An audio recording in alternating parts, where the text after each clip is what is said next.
Consumer news online channel में आपका स्वागत है। मैं जया शर्मा।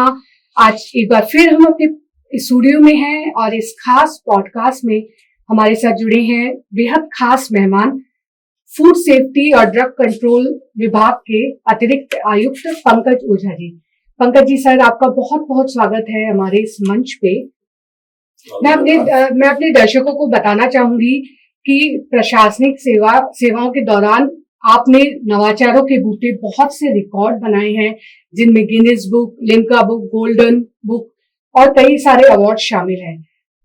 जिस तरीके से मिलावट के विरुद्ध जो अभियान आपने पूरे राज्य भर में छेड़ रखा है सर, वो बहुत काबिले तारीफ है और आप बेहद सख्त कार्यवाही कर रहे हैं। तो सर, त्योहार नजदीक है और त्योहारों पे मिलावटी सामान बाजारों में सबसे ज्यादा देखने को मिलता है। सर, इससे किस तरीके से, मतलब इसमें एक तो विभाग की क्या तैयारी है और लोगों को कितनी अवेयरनेस होनी चाहिए? विभाग की पूरी तैयारी है और ऐसे आप हमारा ट्रेंड इस बार हमने बदल दिया है कि केवल त्योहारों पर करें। पूरे साल हम इसी तेजी के साथ और इतनी गंभीरता के साथ कर रहे हैं। और पूरे साल में 6.5 लाख किलो से ज्यादा माल न सिर्फ हमने सीज किया है, नष्ट भी कराया है, चालान भी करवाए हैं। लगभग 4,000 ऐसे मिलावटखोरों के हमने चालान करवाए, 12.5 करोड़ की लगभग हमने पेनल्टीज करवाई है। और वर्तमान में, क्योंकि ये भी ट्रेंड है कि होली के त्योहार के आसपास खाद्य पदार्थों की खपत बढ़ जाती है जी। मिठाइयों की खपत बढ़ जाती है, नमकीन की खपत बढ़ती है, घी, तेल, मसाले, dry fruits, cookies, bakery items, cold drinks, ठंडाई, इन सबकी डिमांड बढ़ जाती है। तो ऐसे में मिलावटखोर पूरे साल का जो खराब माल है, वो त्योहार घटिया है, वो खपाने की कोशिश करता है। तो इसलिए हम लोग फिर त्योहार पे और भी ज्यादा स्पेशली अभियान करते हैं कि आमजन को इस तरह की शिकायतों से बचाया जाए, घटिया चीजों से, मिलावटखोरी वाली जो चीजें हैं, बेकार माल है, बासी है, तेली है, बहुत ही उनकी हाइजीन ठीक नहीं है, सैनिटेशन ठीक नहीं है, चाहे जहां जैसे बनाया जा रहा है, पैक किया जा रहा है, उनसे बचाएं। और इस दौरान हमारे पास शिकायतें भी बहुत बढ़ जाती है जी। हमारी कोशिश ये रहती है कि हम सारी शिकायतों पे भी कार्रवाई करें और ऐसे जो मिलावटखोर हैं उन पे लगाम लगे। और जब से माननीय मुख्यमंत्री जी आए हैं, उन्होंने इस पे बड़ा दृढ़ संकल्प लेते हुए ये एक अभियान चलाया है, शुद्ध आहार मिलावट पर, जो 15 फरवरी 2024 से पूरे राजस्थान में चल रहा है। और माननीय मुख्यमंत्री जी इसमें खुद देखते हैं, सारे डेटा एनालिसिस करते हैं, आवश्यक दिशा निर्देश देते हैं। उनका इसमें पूरा इंटरेस्ट है कि राजस्थान मिलावटखोरी मुक्त बने और स्वस्थ बने। अभी एक नया अभियान भी मुख्यमंत्री जी लेके आ रहे हैं कि फिट राजस्थान, हिट राजस्थान। उसमें हर महीने अलग अलग एक्टिविटीज और लोगों को सेंसिटाइज किया जाए, जागरूक किया जाए। तो उनके दिशा निर्देश में राजस्थान मिलावटखोर बनना चाह रहा है, कोशिश चल रही है, इसी दिशा में विभाग काम कर रहा है। इसके साथ ही हमारी प्रिंसिपल सेक्रेटरी हैं गायत्री राठौड़ में मेडिकल एंड हेल्थ, तो पूरा निरीक्षण करती हैं और हर चीज को देखती हैं, हमें निर्देश देती हैं। कमिश्नर हैं गुएटे साहब, वो पूरा सब चीजों को देखते हैं, समझते हैं, जरूरी मीटिंग्स लेते हैं। पूरे राजस्थान के खाद्य सुरक्षा अधिकारी को हम सेंसिटाइज करते हैं, बैकअप करते हैं, हम सूचनाएं जुटाते हैं, रेकी करते हैं। इसके साथ साथ हम कोशिश करते हैं कि फूड वेंडर्स जो है काम कर रहे हैं फूड इंडस्ट्री में, उनको सेंसिटाइज किया जाए ताकि ये शिकायतें कम हो जी। तो उनको हम लगातार ट्रेनिंग देते हैं कि एक्ट क्या कहता है, आपसे हमारी क्या अपेक्षा है, सैनिटेशन कैसे रखेंगे, हाइजीन कैसे रखेंगे, जो तेल है उसको आप बार बार यूज ना करें, 2 बार से ज्यादा यूज ना करें, वो सारी चीजें हम उनको ट्रेनिंग्स में सिखा रहे हैं। तो लगभग 20,000 ऐसे फूड वेंडर्स, हैंडलर्स को हम ट्रेनिंग करवा चुके हैं, ताकि इसके अलावा हम उपभोक्ता आम जन को जागरूक करने के लिए हम पैम्पलेट्स बनवाते हैं, लगातार उनसे चर्चाएं करते हैं। जैसे राजस्थान यूनिवर्सिटी में कॉमर्स कॉलेज, महारानी कॉलेज और कई जगह हमने स्टूडेंट्स के साथ इंटरेक्शन किया, ताकि जितने अधिक लोग जागरूक होंगे तो वो सवाल करेंगे और ये चीजें कम होगी। तो ये सारा काम विभाग का माननीय मुख्यमंत्री जी के नेतृत्व में चल रहा है। सर, कंज्यूमर किस तरीके से अवेयर है, क्योंकि मिलावट अगर हो रही है तो कंज्यूमर खुद में कैसे सजग हो कि वो उन चीजों को ना खरीदे या उन चीजों की पहचान करे, उसको कितना अवेयर होना आपकी बात सही है। दो चीजें हैं इसमें। एक तो सवाल ये भी है कि मिलावटखोर बार बार मिलावट क्यों करता है, तो क्या कानून का डर नहीं है? लेकिन जो मुनाफे का लगातार अंतर है, जो नकली घी बनाता है वो 125 रुपए किलो में उसके पास आ जाता है, और जो असली है वो 600, 700, 800 रुपए किलो में आता है जी। अब वो मिलावटखोर को ये जो लालच है, लाभ का अंतर, वो प्रेरित करता है।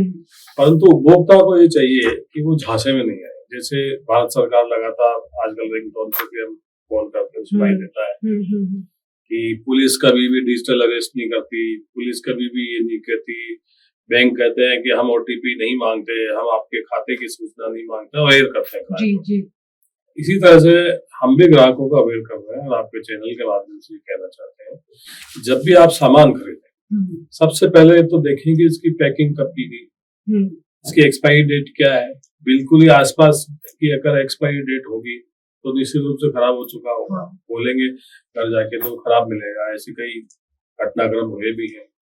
साथ ही आप अगर चीजें खरीद रहे हैं तो आप अपने स्वास्थ्य के प्रति थोड़ा चिंतित हो, थोड़ा समय दें।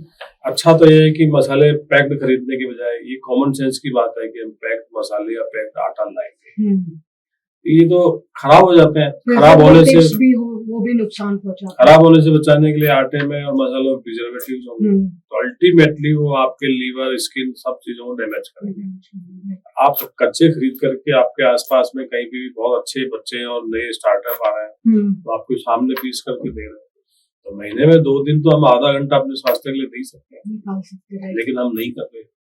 पिसा हुआ पैक्ड आटा लेके आ रहे हैं, फिर वो आपके अनेक तरह की बीमारियां पैदा कर रहा है, क्योंकि वो मुनाफा कमाने के लिए काम कर रहा है, आपके स्वास्थ्य के लिए नहीं कर रहा है। ये बहुत अच्छी बात कही सर आपने। घटिया क्वालिटी का गेहूं लाएगा, उसको पीसेगा, प्रिजर्वेटिव मिलाएगा, केमिकल मिलाएगा, और भी हो सकता है कि उसमें और घटिया चीजें मिला करके पैक करके मतलब सीसा और ये चीजें भी मसालों में पिछले दिनों लेड, सीसा, ये सब चीजें मिल रही है।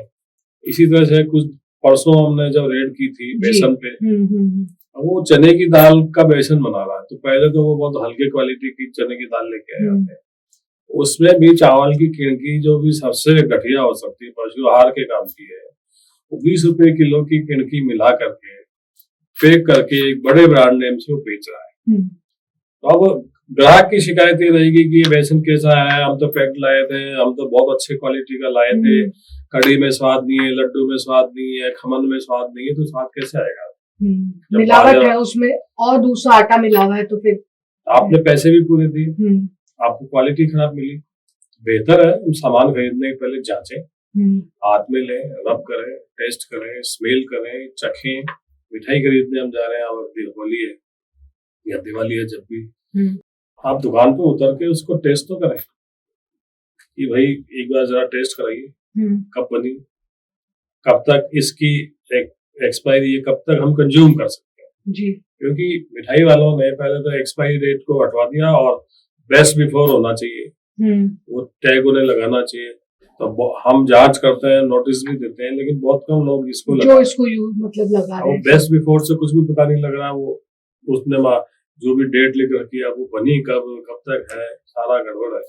तो इससे बेहतर है हम सूंघ लें, टेस्ट कर लें, पूछ लें, जांच कर लें, तो मौके पर ही आपको पता लग जाएगा ये मिठाई कितनी पुरानी है, ये नमकीन कितनी पुरानी है, इसमें तेल चढ़ गया है, बासी है, कितनी है जी। सर त्योहारों पे तो पैकेट बंद मिठाई आने लगी है आजकल, गिफ्टेड के तौर पे, वो भी कितने पुरानी है वो अब आप इसको विचार करें कब वो बनी होगी, थाल में रखी होगी, ठीक है, तो 1-2 दिन, फिर दूसरे दिन उसने पैक किया होगा, तीसरे दिन वो दुकान पे आई है, 2-2.5-3 दिन का तो उसका प्रोसेस हो गया।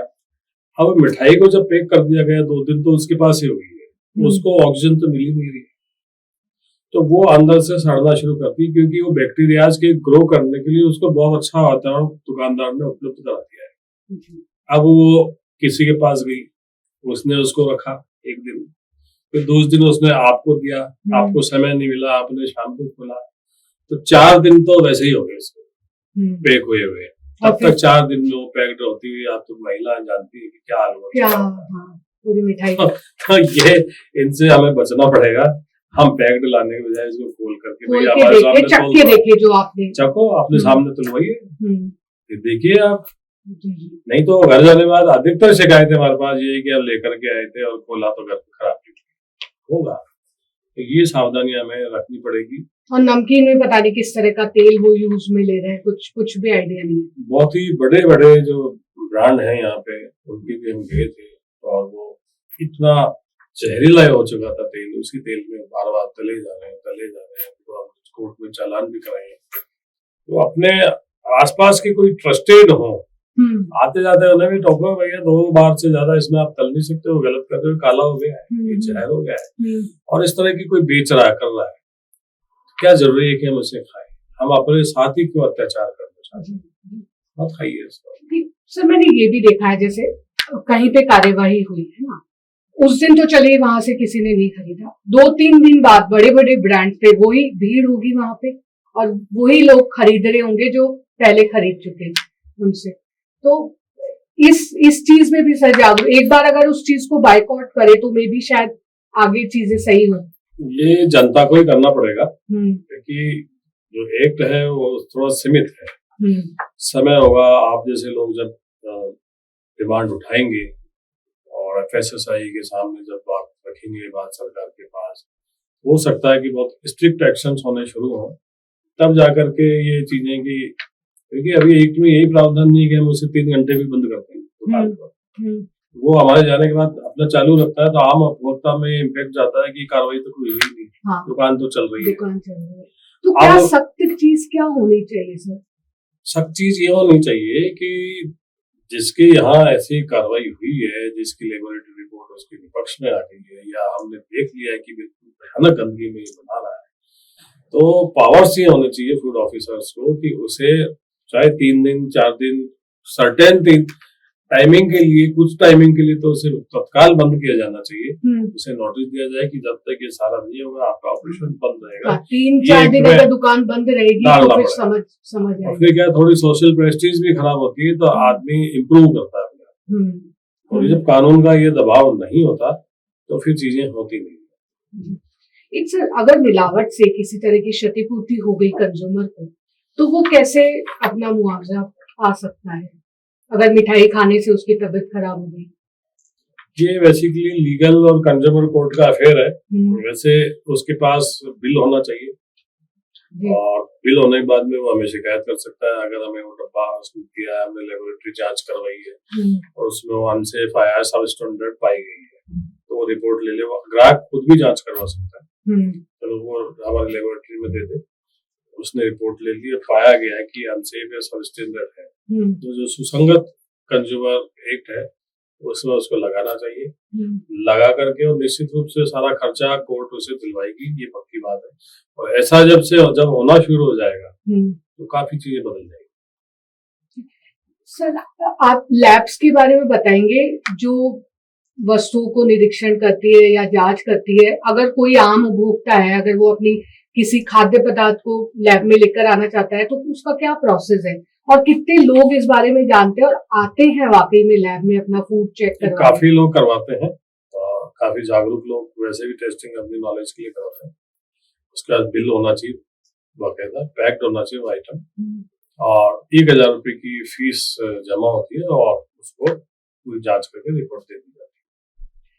सर, आप कार्यवाही के दौरान कुछ ऐसे उदाहरण हमारे साथ शेयर करेंगे जहाँ बहुत ज्यादा व्यवस्थाएं आपको दिखेगी, वाकई में अगर कोई लोग वहां का खाना खा रहे हैं तो किस तरीके से वो उनके स्वास्थ्य के लिए हानि हो सकती है? सबसे ज्यादा व्यवस्था है सर आपको कहाँ और किस फूड आइटम में सबसे ज्यादा मिलावट की गुंजाइश रहती है? पहले तो हम ये सोचते थे कि हम ढाबे पे जाएंगे तो ताजा खाना मिलेगा, लेकिन अब ढाबों पर भी हालात गंभीर है। वहाँ पे भी डीप फ्रीजर में रखते हैं पुरानी चीजों को पका के देते हैं।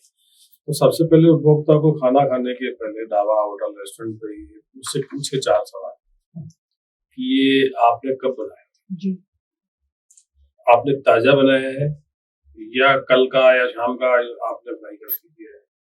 और कभी कभार उसे ये कोशिश करनी चाहिए कि मैं आपके किचन को देखना चाहता हूँ कि सैनिटेशन हाइजीन की क्या स्थिति है। अगर वो नहीं दिखाता है तो वो उपभोक्ता कह सकता है कि मैं आपको रिटर्न में एप्लीकेशन देता हूँ, मुझे दिखाइए। नहीं दिखाता है वो, तो इसका मतलब इसके कहीं ना कहीं अंदर गड़बड़ है। तो ऐसी स्थिति में नहीं खाना चाहिए। साथ ही एक और मेन बात है कि ये सभी लोग अगर आपको जाते ही पूछेंगे कि मिनरल वाटर या आरओ, अब मिनरल वाटर के नाम पे आपसे 50-100 रुपए वो चार्ज करते हैं, बॉटल के वो ले लेते हैं। जबकि FSSAI की जो गाइडलाइन के अनुसार ये जो पैक्ड पानी है प्लास्टिक का, ये सबसे खतरनाक है, इससे ज्यादा हानिकारक कोई वस्तु नहीं है। तो क्योंकि वो सारा प्लास्टिक पानी में चला जाता है, वो हमारे माइक्रो प्लास्टिक उसके अंदर बहुत ज्यादा होता है। पिछले साल भी कुछ स्टडीज आई थी कि नैनो प्लास्टिक आप अपनी अगर पानी पी रहे हो तो बॉडी में ले रहे हो, तो उसको ये, जबकि वो सारा खाना आरओ के पानी में बना रहा है। तो हमें ये कहना चाहिए जब खाना आपका आरओ के पानी में बन रहा है और उसकी जिम्मेदारी है कि आरओ का पानी आपको दे, साफ पानी उपलब्ध कराना उसकी जिम्मेदारी है, तो आप वो यूज कर सकते हैं। यहाँ भी मुनाफा कमाने की बात है, यहाँ पूरा मुनाफाखोरी के लिए है ये। तो ये कुछ चीजें फिर आप टेस्ट करेंगे तो आपको पता लग जाएगा। तो हालांकि कई बार इसलिए भी नहीं पता लग पाता कि उसको इस तरह से मसाला फ्राई और ऑयल इस तरह से डाल के करेंगे। इसके अलावा कई ढाबे रेस्टोरेंट में अच्छी जगह पे हमने ये भी देखा है कि उसमें तरी लाल सुर्ख दिखाने के लिए रंग ही डाल दिए जा रहे हैं, चटनी और क्या पता ही फूड कलर्स वो भी या नहीं भी हो, कुछ वो फूड कलर है ही नहीं हो। हाँ। वो जैसे होलिके से रंग है उस तरह के रंग है, वो सब्जियों में मिलाए जा रहे हैं। तो थंब रूल तो ये है कि जब तक आवश्यक नहीं हो बाहर अगर आप खाना खाते हैं तो आपको नुकसान की गारंटी पूरी है। आपके घर में जो माता बहनें बेटी जो भी दादी नानी माँ जो बनाती है उससे श्रेष्ठ खाना तो है नहीं कोई जी। और पहले भी हमारी परंपरा थी, हम ट्रेन में बस में कहीं जाते थे तो डब्बा साथ में हमारा साथ लेके जाते थे, पूरी सब्जी आलू की सब्जी बना करके नमकीन मठरी अचार लेकर के जाते थे। तो हमने उसे छोड़ा, तभी से आप ये देखिए कि हमारे स्वास्थ्य संबंधी समस्याएं बहुत ज्यादा बढ़ गई है। इससे अगर बचना है तो घर के खाने का प्रयोग करें। त्योहारों पर हम कोशिश करें घर पे ही मिठाई बनाएं, और बाहर बहुत ही मजबूरी हो अच्छी जगह देखें, उससे 4 सवाल करें, टेस्ट करें, सैनिटेशन की स्थिति देखें, उसके बाद खाना खाएं। ठीक सर, मैं एक प्रक्रिया जानना चाहती हूँ कि आपकी कार्यवाही की किस तरीके से आप मतलब रसोई का अगर निरीक्षण हो रहा है तो आप किन किन चीजों को सबसे ज्यादा वहाँ देखते हैं? हम सबसे पहले देखते हैं इसके सैनिटेशन हाइजीन कैसा है, गंदगी कितनी है, मसाले खुले रखे हैं कि ढके हुए हैं, सब्जियां जो बना करके रखी हुई है कब बनाई गई, कितनी पुरानी है, उनके डीप फ्रीजर को देखते हैं, फ्रीजर को देखते हैं कि इन्होंने पुरानी सब्जियों को कैसे स्टोर किया हुआ है, कितनी पुरानी हो गई है, वो खाने योग्य है भी की। तो ये सारी चीजों को हम देखते हैं। इसके अलावा जो कढ़ाई में और वो तेल में तल रहा है, वो तेल को चेक करते हैं कि ये जहरीला तो नहीं हो चुका। पनीर देखते हैं, जो सबसे बड़ी बीमारी आज की तारीख में है, 99% मावा और पनीर नकली आ रहा है। कल ही हमने 8,140 किलो नकली मावा बीकानेर में पकड़ा है। और पनीर तो अलग ही तरीके से बन रहा है, मतलब शायद वसा दूसरे तरीके का पाम ऑयल केमिकल इनसे मिला के पनीर तैयार किया जाता है। उसमें दूध का कंटेंट तो में भी शायद और इस तरह से बनाते हैं कि आम आदमी पहचान भी नहीं पाता है। तो जब तक हम ऐसी चीजों को बाइकाट नहीं करेंगे, क्योंकि जब हम बंद ही कर देंगे तो वो इंडस्ट्री अपने आप ही खत्म हो जाएगी। तो हमको इन चीजों पे जाना होगा, मावा पनीर इन चीजों से बचना होगा, क्योंकि जब बहुतायत में ही 99% नकली आने लगा है तो हमें इससे परहेज करना चाहिए, ताकि ऐसे लोग जो कर रहे हैं उनकी वैसे ही कमर टूट जाएगी बनाना। क्योंकि कॉमन सेंस की बात यह है कि 200, 250, 230 रुपए किलो में कोई ढाबा होटल रेस्टोरेंट वाले पनीर खरीद रहे हैं और पनीर की डिश बना करके आपको सब्जी 500-600 रुपए की प्लेट दे रहे हैं।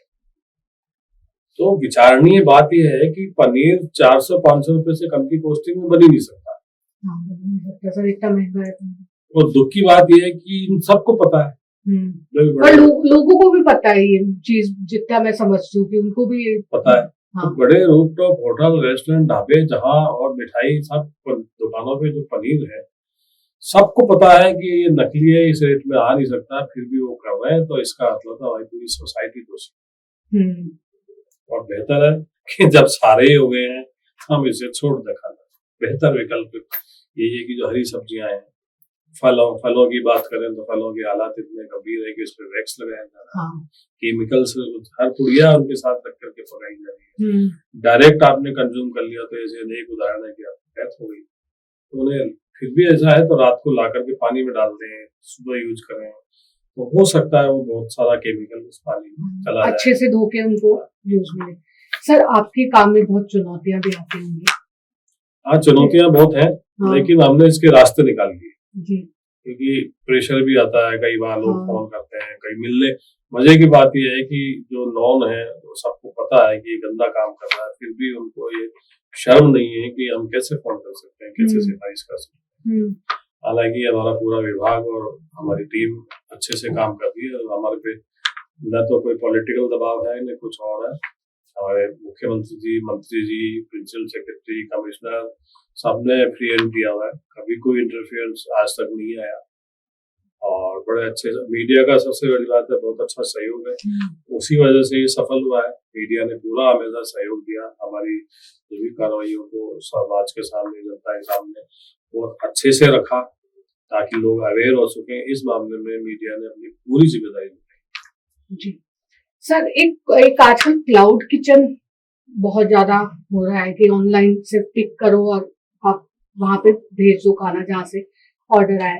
तो एक क्लाउड किचन अपने आप में यहाँ बहुत सारी व्यवस्थाएं हैं सर, उस पे विभाग किस तरीके से काम कर रहा है या आगे अगर उनकी कुछ प्लानिंग हो? क्लाउड किचन का ये है कि कुछ मायने में ये अच्छा भी है, कुछ मायने में बहुत ही बुरा है। अच्छा यूं है कि बहुत बड़ी जगह लेने की उन्हें जरूरत नहीं है, बहुत सारे सेटअप लगाने की जरूरत नहीं है, तो उनकी कॉस्टिंग कम हो जाती है और कम पैसे में अच्छा वो उपलब्ध करा सकते हैं। लेकिन ये बात सही है कि जिस कंसेप्ट को लेकर के चीजें शुरू होती है वो होती नहीं है, उसमें मुनाफाखोर उसमें भी आ जाता है। क्लाउड किचन के नाम पे अब क्योंकि एक तरीके से घोस्ट किचन हो गई है, पता ही नहीं है कि हम कहाँ से मंगा रहे हैं, क्या मंगा रहे हैं, कैसे पकड़ना अपने आप में मुश्किल टास्क है। तो हम लोग भी कोशिश कर रहे हैं और जब जब हमें सूचना ऐसी मिलती है तो हम कार्रवाई भी करते हैं। और हम भी ये प्लान कर रहे हैं कि होली के बाद में पूरा एक अभियान सारे जो भी क्लाउड किचन्स हैं उनको ढूंढ करके एक बार तो उन्हें देखा जाए और साथ में उन्हें सेंसिटाइज किया जाए, उन्हें ट्रेंड किया जाए कि उन्हें कैसे काम करना है ताकि दोनों तीनों लेवल्स पे चेक हो सके। जी सर, कंज्यूमर्स को कुछ आप मैसेज देना चाहेंगे हमारे इस मंच से? मैं कंज्यूमर्स को ये कहना चाहूंगा कि please please please be aware.